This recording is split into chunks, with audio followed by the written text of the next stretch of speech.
Come on now. Cette semaine, dans le petit monde médiatico-politique, on a entendu ça. Emmanuel Macron tient un meeting. Emmanuel Macron enclenche la 3e vitesse. Emmanuel Macron dresse à sa façon l'état de la France. Après une toute petite cure médiatique, Emmanuel Macron revient donc sous le feu des projecteurs avec le diagnostic de sa grande marche de l'été. Et pour l'occasion, il a choisi une nouvelle thématique qui était même le hashtag de Strasbourg. C'est cette France qui subit. Pas vraiment neuf. Dans cette pré-campagne, tous les candidats ont fait des oubliés de la France leur priorité. Mais comme d'habitude, Emmanuel Macron séduit avec sa mise en scène à la Obama, micro-cravate, prompteur au milieu de la foule. Et pourtant, il n'invente rien. Rappelez-vous de Ségolène Royal. C'était au Zénith de Paris en 2008. Alors laissons de côté la fatigue, laissons le découragement. Fraternité!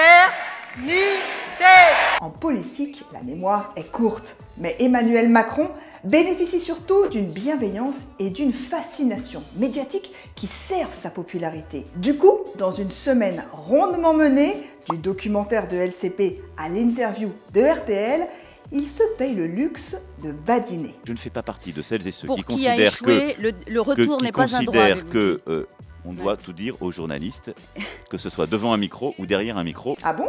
Pourtant, mardi à Strasbourg, le cirque médiatique battait son plein. Sur le quai de la gare de Strasbourg ce matin, pas moins de 104 journalistes attendent l'ancien ministre, toujours si prudent. Macron avait alléché les journalistes en les invitant à un briefing à la mi-journée, s'assurant dans la foulée d'une couverture média avant et après son meeting. Rien ne pourra nous arrêter. Alors en marche! Et pendant son discours, son équipe digitale était au taquet, soignant les tweets avec photos léchées et punchlines graphiques. Résultat, Emmanuel Macron était partout.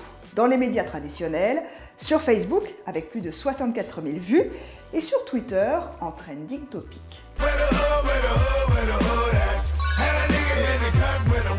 Et pour finir, un coup d'œil à notre baromètre politique des réseaux sociaux. Sur Twitter, Nicolas Sarkozy reste la personnalité la plus commentée. Sur Facebook, c'est encore Marion Maréchal Le Pen.